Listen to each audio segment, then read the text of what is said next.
When you are a teenager, you're still beginning to learn how to live your life well. Imagine having the rest of your life ripped away from you and spending the rest of your life in prison. We show you how young teens react to a life sentence. Brandon Spencer, a Los Angeles teen, has been charged with 4 counts of attempted murder. 19 years old Spencer went to a crowded party on the campus of the University of Southern California in Los Angeles on Halloween night. Suddenly, gunshots rang out, and it was most likely him. Everyone dispersed.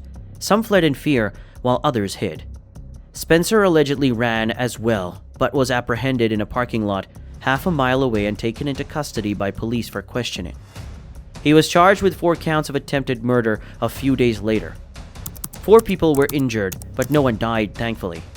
Spencer's feud with a rival gang member led to the shooting, and he was a documented gang member.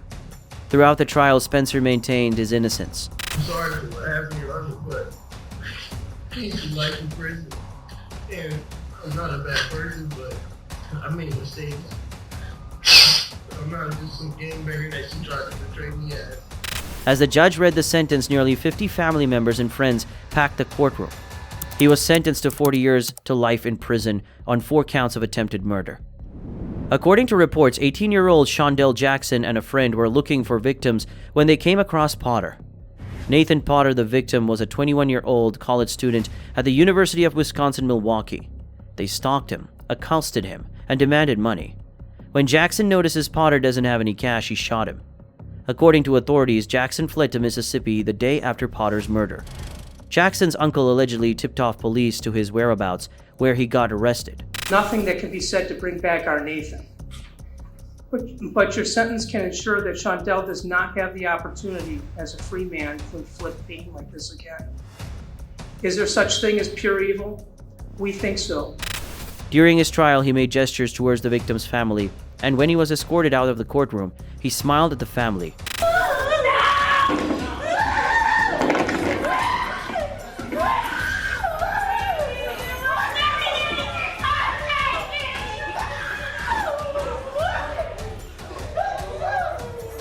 His mother apologized for what he had done.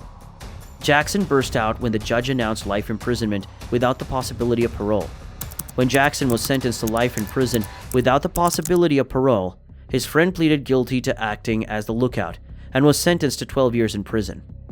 Martis Fuller, a young teen from Kenosha, Wisconsin, was accused of murdering his ex-girlfriend and attempting to murder her mother.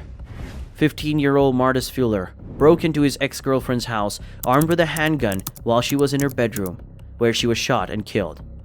After hearing gunshots, the mother emerged from her bedroom and came face to face with the shooter, and she was shot twice. The mother survived the shooting and identified Martis Fuller to the police, but Fuller pleaded not guilty. He was convicted of first-degree intentional homicide. After the jury found him guilty on all 3 counts, he burst into tears for the first time during the trial. Throughout his sentencing, Fuller maintained his innocence. Now I'm lost. I just feel so lost without her. Judge, there is no remorse in this case. Their home is a graveyard of memories. Fuller convicted of first-degree intentional homicide, first-degree attempted intentional homicide. Moments before he was sentenced to life in prison, he prepared a statement for the courtroom about his innocence. I am sorry. Despite the hatred that is against me, I still am sorry. But I have to continue to stand innocent because I am. I don't have any ability to trust that you will never commit these acts. You are a very dangerous and a damaged human being. Fuller appeared completely unfazed when he was sentenced to spend the rest of his life in prison. This brings us to the conclusion of today's discussion. Give this video a thumbs up if you want to see more of these real-life incidental videos. Thanks for watching.